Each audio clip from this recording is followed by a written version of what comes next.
Bismillah, wassalatu wassalamu ala rasulillah.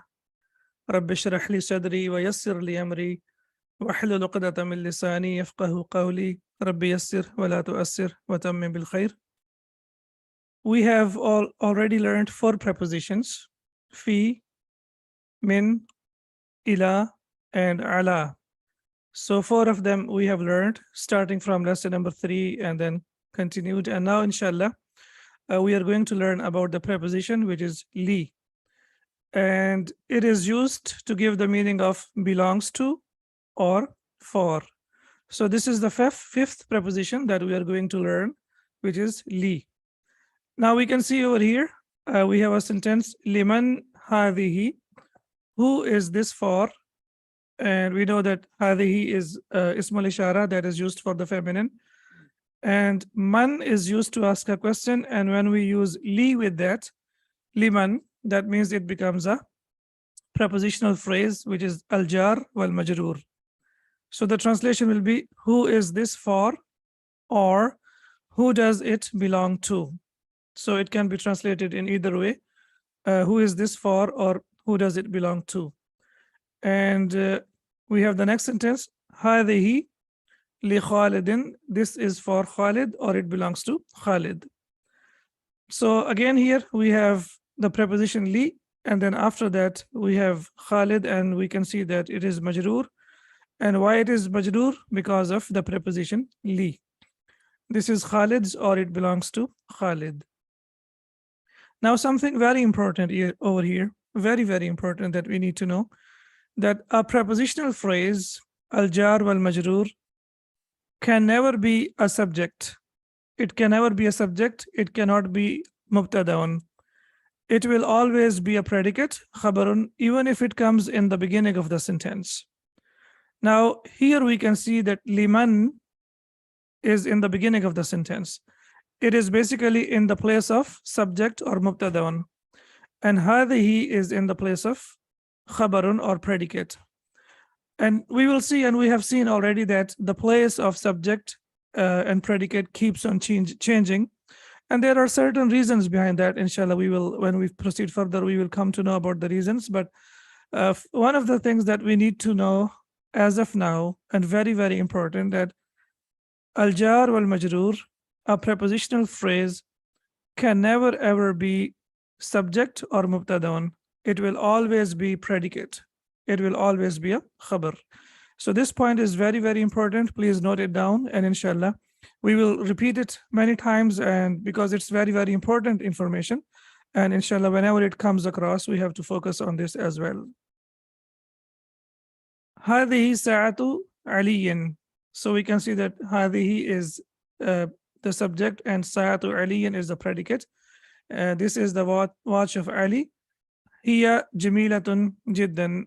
It is very beautiful. Jiddan means very. So it is very beautiful, as we can see over here.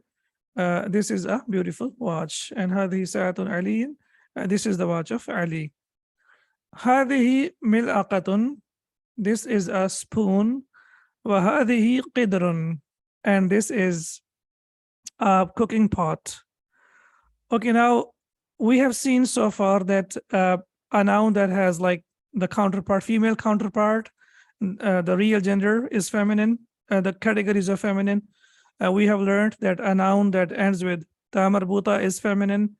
And we have also learned that the human body parts that are in pairs, they are also feminine. But here, qidrun, does it have any of the things that we have learned so far? Qidrun, it's a cooking pot. Does it have a female counterpart? Of course not, because it's a thing, right? Does it end with ta marbuta? Of course not. And is it like a human body part? Of course not. So that means that we have to make a category of the nouns where we will put the nouns that are called miscellaneous nouns, like extra nouns or nouns that belong to no category, and they are feminine. Why they are feminine? Because this is how they are used in the Quran, or this is how they are used by the Arabs. They don't follow any specific reason. They don't have any specific pattern. So that's why we have to put them in the category of miscellaneous nouns, the nouns that belong to. Basically, they don't have any specific category, so we can make a list of the nouns. And inshallah, I will provide you one list as well. Okay, now هذه ملعقة, this is a spoon, وهذه قدر, and this is a cooking pot. Now, please note over here, الملعقة في القدر. The spoon is in the pot, as we can see in the picture. Okay. Now here we have mil'aqatun. It's a indefinite noun, nakira, and qidrun is also nakira, indefinite noun here. But here it becomes, as we can see, al-mil'aqatu, and here it becomes al-qidr. So why do they become definite? What happened over here? What makes them definite? No, it does not contain any grain, aqil, nothing like that. It is just like, you can see that it's a category which belongs to, like, it has its own, so we can make. So the thing that I was asking is, like, why we say al-mil'aqatu fil qidri. Now, we know in English, when we say, for example, you say, I have a pen, and then you say, the pen is blue, as we can see over here. I have a pen, the pen is blue. Okay, so when we talk about an indefinite noun for the first time, it will be indefinite. But when we talk about the same noun for the second time, then it becomes definite. Okay, so now look over here. هذه ملعقة وهذه قدر. This is a spoon and this is a cooking pot. Okay, now ملعقة and قدر, we are talking about them for the first time. And the same nouns, when we talk about the same noun for the second time, as we can see over here, then it becomes a definite noun, it becomes marifa. As we have seen here in the English language, that when we say I have a pen, and that means any pen, and it is indefinite noun. But when we talk about it again, then it becomes a definite noun, it becomes marifa. And the same idea we have over here. Is this clear now?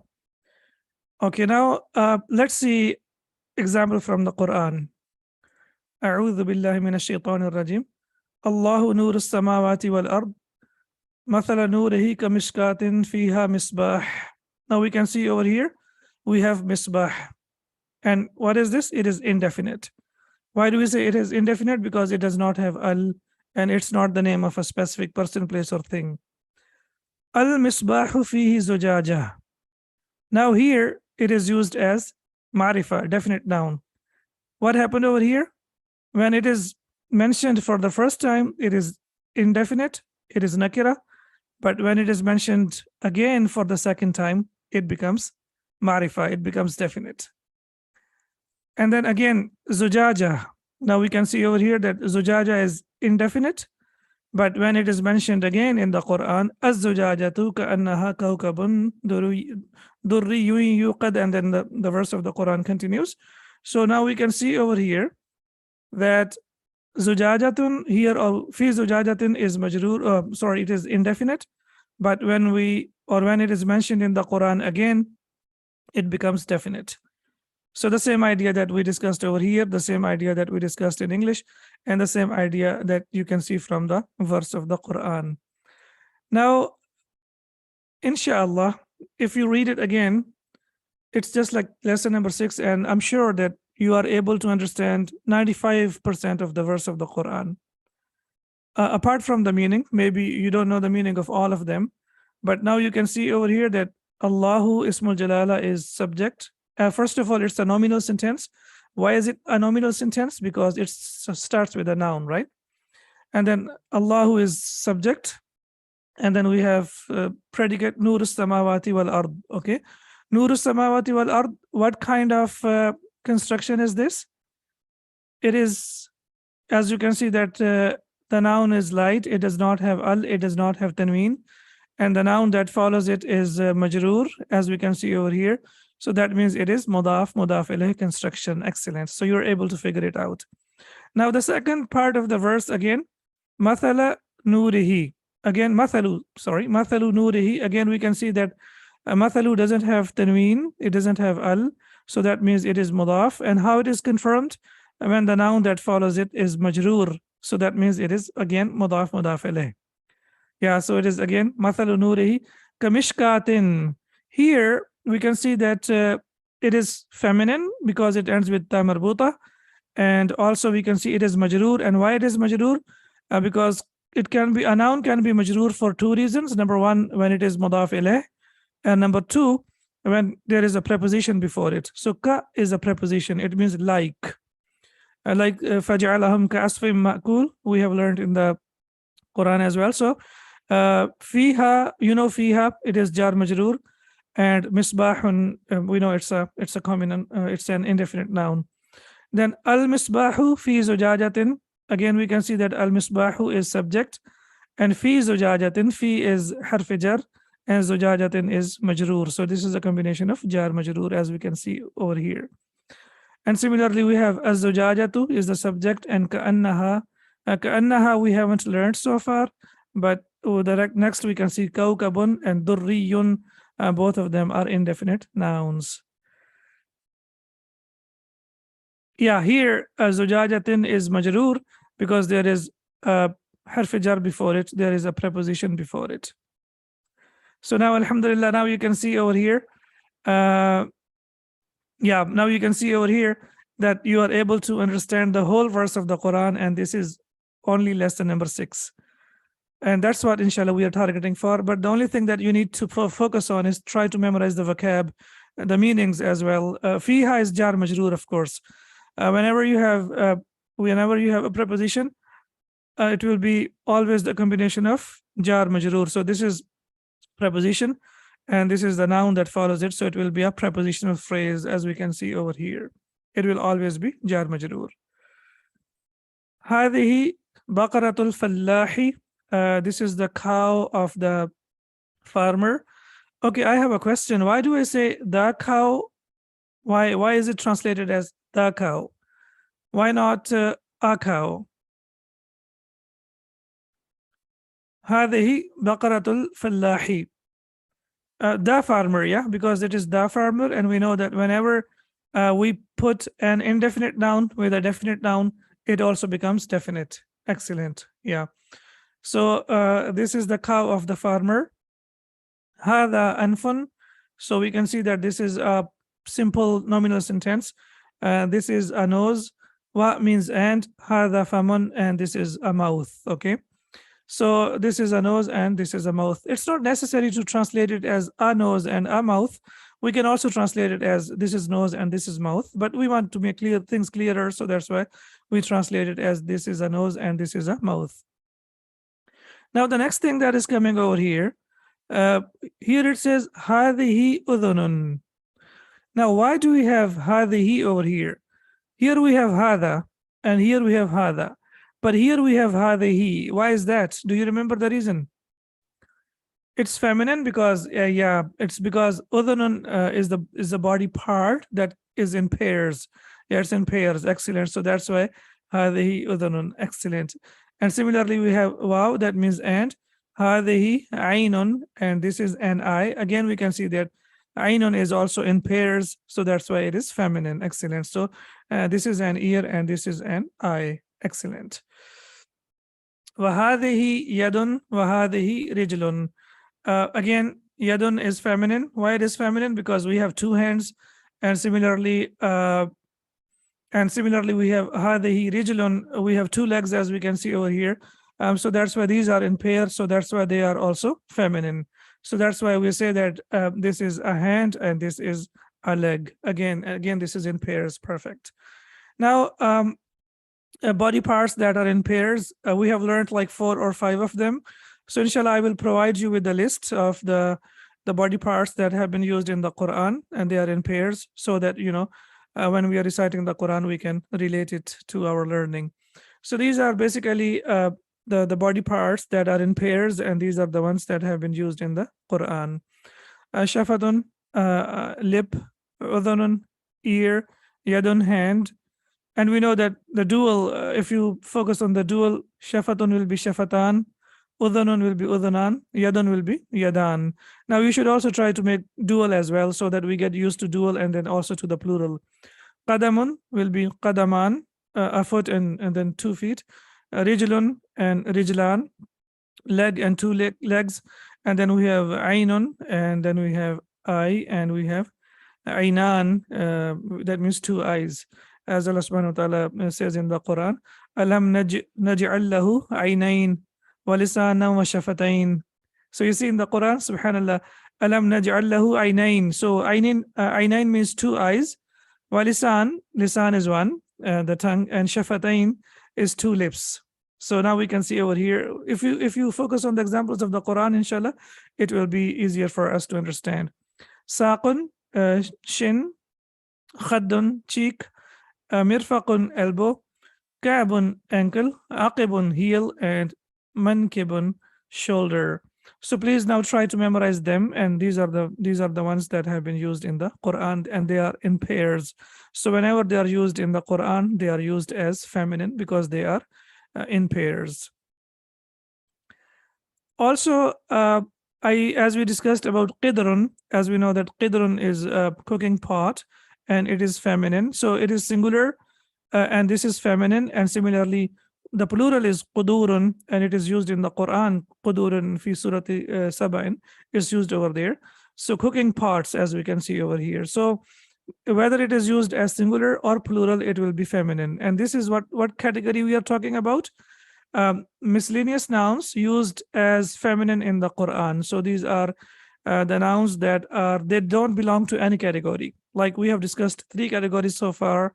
They don't have any female counterpart. They don't necessarily have ta marbuta, and they don't come in pairs. And there are some other, inshallah, categories that we will add, but as of now, we have learned 3 and they don't belong to any of them. So we have to memorize these, as all of them have occurred in the Quran, and they are also feminine. Ardun, earth is feminine. Shamsun, sun is feminine. Nafsun, self is feminine. Khamrun, wine is feminine. Sabilun, path is feminine. Qidrun, that we have learned today, cooking pot, is also feminine. Bi'run, well, also feminine. Darun, house, is also feminine. Narun is feminine. Asa, that means stick or staff, is also feminine. Ka'sun is cup, which is also feminine. And qudurun is the plural of qidrun. This is also feminine. Okay, sure, inshallah. Okay, so here we have all of them, as we can see over here. So if you are able to memorize these 2 lists, which I've provided you, one is about the pairs and one about the nouns that are used in the Quran as feminine, inshallah, your understanding of the Quran will be enhanced to a great extent. So the only thing that you need to do is maybe you can take a picture, you can write them down, and just go through every day until you memorize them. And we have to memorize them, inshallah. And now whenever you see them, for example, in the Quran, we have ardullahi wasi'atun. So ardullahi wasi'atun, why? Because ard is feminine. Similarly, shamsun, nafsun, all of them are feminine, and inshallah, I'm sure you can memorize them. Iqra, waktub, waktub, read and write. So here the ending is sakin, so we will read it as iqra, and this one is also the ending is sakin, it is waktub. And why the ending is sakin? Because these are commands, and in Arabic the command is always sakin. So the only thing that we need to know over here, that whenever we make a command, fi'l al-amr, we are not introduced to it, but the only thing that we need to know, that the command is always sakin, the ending is always sakin. All right, so here we have hadha masjidun wa hadhihi madrasatun. Hadha masjidun wa hadhihi madrasatun. This is a masjid and this is a school.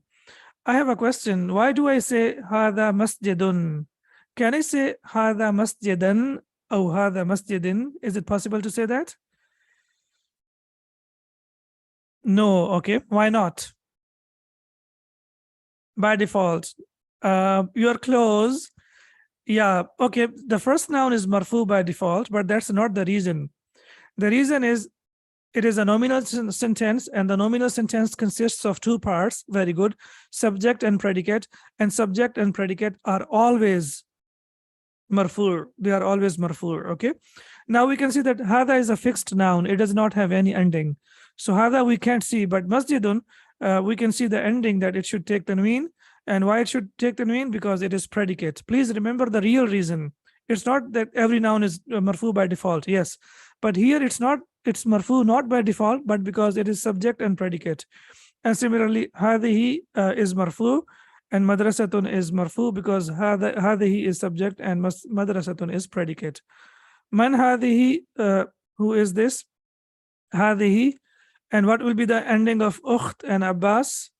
هذه ukhtu Abbasin. Excellent. This is the sister of Abbas. Why? Because هذه is subject and ukhtu Abbasin is a, as we can see, prepositional phrase. So prepositional phrase is always like mudaf mudaf ilayh. So the first noun will be light and the second noun will always be majroor. Okay, هذا. So what will be the ending of dik? هذا dikun. Okay, so why is it hada dikun? Because it is predicate. Wahadihi dajajatun, and this is a chicken. So we can see over here that this is a rooster and this is a chicken. And we can see that subject and predicate are equal in gender. So hada dikun is masculine, so that's why the subject is masculine. And dajajatun is feminine because it has ta marbuta. And similarly, the subject is feminine, it is hadihi. Hadha ibnul mudiri. So we have to read it as Hadha ibnul mudiri. This is the son of the headmaster. Wahadihi bintul mudarrisi. And this is the daughter of the teacher. So now we can see over here that here ibn al mudir. So we have to use Hadha. And when we have bintul mudarrisi, we have to use Hadihi, as we can see over here. Hadihi. Okay, how will I read it? Hadihi. This is, I want to say, this is the mother of Yasir. So I will say, Hadihi ummu Yasirin. Hadihi ummu Yasirin. This is the mother of Yasir. Why? Because this is mudaf mudaf ilayh. Mother of Yasir. Okay. Yeah, so we will say ummu Yasirin. Excellent. Aina qidrul lahmi. Aina qidrul lahmi. Where is the pot or the cooking pot for the meat? Here fi thallajati, it is in the fridge, as we can see over here. Thallaja is a fridge, as we can see over here. It is in the fridge or refrigerator as well sometimes.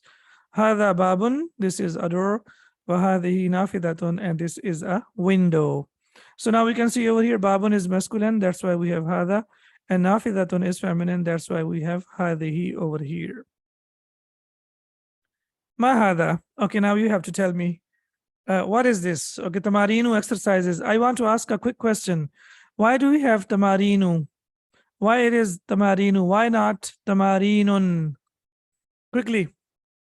Why not tamarinun? Why there is no tanween over here? Is this a mistake? Of course not. Is this mudaf? Of course not. Then why there is no tanween? Because it is mamnu min as-sarf. It is partially flexible. Broken plural doesn't mean that a broken plural cannot take tanween. Kutubun takes tanween. Similarly, if you have any broken plural, like they have to take like the tanween, because it is on the pattern of mafa'ilu. I gave you 3 patterns. Okay, excellent. So you have to remember the patterns as well. So this pattern is very common. It's used a lot in the Quran as well. Mafa'ilu. So a word that comes on the pattern of mafa'ilu, like tamarinu, it will be mamnu min as-sarf. Okay. Ma hadha, the first one. What is this? Hadha, the first one. Hadha qalamun. Okay. The second one, you need to be careful. Mil'aqatun. Hadha mil'aqatun or hadihi mil'aqatun. The second one. Hadihi mil'aqatun. Excellent. Because we know that mil'aqatun is feminine. So then we have a book, kitab. So we have to say hadha kitabun. Okay. And then we have the shirt, qamis. So we will say hadha qamisun. Excellent. Okay. So since we have ma hadha over here, and we know that ma is used for ghayru aqil, so that's mean the noun will be feminine for 2 reasons. And what are the 2 reasons why the noun will be feminine in this exercise? Either it ends with a marbuta, or it is a body part that is in pairs, and there might be exception as well. So the baytun, what about baytun? Hadha baytun or hadihi baytun? Yeah, excellent. Yeah, so we say hadha baytun. Perfect. This is a house. Sa'atun. So what should I say? Hadha sa'atun or hadihi sa'atun? Hadihi. Excellent. Sa'atun. Sayyaratun. Car. So what should I say? Hadha sayyaratun or hadihi sayyaratun? هذه. Why should I say هذه سيارة? Because subject and predicate are equal in gender. And then we have babun. So هذا babun. This is a door. Excellent. Okay, what about this one? Famun. Famun means mouth. So we will say هذا famun. Excellent. Next is qidrun. So what should I say? هذا قدر أو هذه قدر. هذه. Okay. Why do we say هذه قدر? Do you remember the reason? It belongs to the category where the Arabs, they called it as feminine. So I gave you the category where it is used as feminine. So some nouns, there is no specific reason, but they are used as feminine because, yes, because the Arabs, they used it as feminine. What about yadun? هذا yadun or هذه yadun? هذه yadun, because yadun is in pair, so that's why it's feminine. Similarly, we have nose, anfun. So what should I say? هذا anfun, because anfun is not a pair, so that's why it will be هذا anfun. Mikwatun. We have the iron over here. So what should I say? هذه mikwatun. Excellent. And then we have chair over here, kursiyun. So what should we say? هذا kursiyun or هذه kursiyun? هذا kursiyun. Excellent. This is a chair. Okay. We are almost there. Thallajatun. Thallajatun, as we can see that it's also feminine. So what should I say? هذه ثلاجة. Excellent. This is a fridge. Then we have miftahun, key. So what should I say? هذا مفتاح أو هذه مفتاح. هذا مفتاح. Excellent. And then we have masjidun. So what should I say? هذا masjidun, right? Because masjid is also masculine. And then we have najmun. Najmun is a star. So we will say هذا najmun. Excellent. Perfect. So alhamdulillah, again, today we have learned some new ideas, and we have learned the nouns, like the nouns that have been used in the Quran as pairs, and also we have learned the nouns that have been used as miscellaneous nouns in the Quran. And similarly, we have learned like why a noun can be like ma'rifa, why it can be definite. There should be a reason. And today we have seen that if we have a noun, if it is indefinite, but when we mention it again for the second time, then it becomes definite, right? For example, I have a pen and the pen is blue. Similarly, you say لدي سيارة, I have a car, and then you say السيارة جميلة, the car is beautiful. So alhamdulillah, we are done with the lesson today. Inshallah, we will make sure that we go slowly but surely. Our target is to be able to understand the Quran and not to complete these books. Of course, we will complete these books, but we don't have to only focus on completing the books. We have to make sure that whatever we are learning, we are implementing it in the Quran as well. Subhanaka Allahumma wa bihamdika. Ashhadu an la ilaha illa anta astaghfiruka wa atubu ilayk. Assalamu alaikum wa rahmatullahi wa barakatuh.